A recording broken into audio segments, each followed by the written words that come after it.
বোম্বে থেকে এসে চলেন ফিল করুন ব্যবসা কি করে হবে। ওই বোম্বে থেকে আসার লোক এতদিন আপনি কোনোদিন বাড়িতে বসছিলেন, আর এইগুলো দেখালাম যে লোক নাই।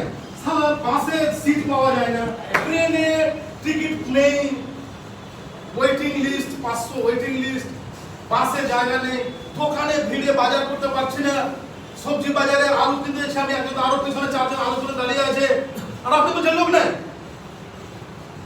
বলেন তো দেখি লোক নাই, আপনাকে মুখটা খুলতে হবে, মুখ দিয়ে। আরে আপনি ডিসিশন কেন নিচ্ছেন যে ওই কাজ করবে কি করবে না?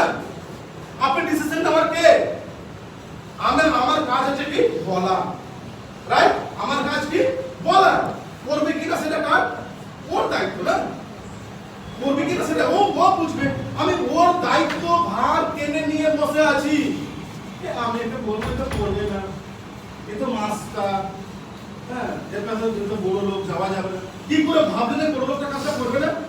আপনি জানেন যারা পয়সা বেশি রোজগার করে তাদেরই বেশি পয়সা রোজগারের নেশা থাকে।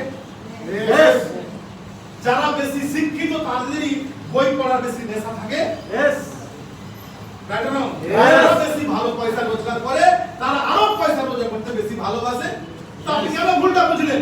কেউ তো বড় লোক আমি কি করে যাই? আপনার প্রথমেই তো আপনার ভুল ধারণা যে বড় লোক, আর ওই লোকটাই করতো, ওর পয়সা ভালো দরকার, ওর রেসপেক্ট দরকার আছে। আর আমাদের প্ল্যান, আমাদের প্রোডাক্ট, আমাদের কোম্পানির যে প্ল্যান, অলংকার দিয়ে সাজানো আছে, আছে কাছে না?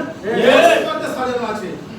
বর্তমান ইনকাম, ভবিষ্যৎ, ক্যারিয়ার, আপনার ফিউচার, সমস্ত কিছু অলংকার দিয়ে সাজানো আছে। একটা মানুষের জীবনে যা কিছু লাগে সবই, করোড়পতি, মিডিল ক্লাস, গরিব, সমস্ত রকমের আমাদের অলংকার আছে। যে যেটা চাই সে সেটা আছে। অনেক মানুষ প্রচুর টাকা রোজগার করে কিন্তু সম্মান পায় না, আছে না এরকম মানুষ? সম্মান পায় না।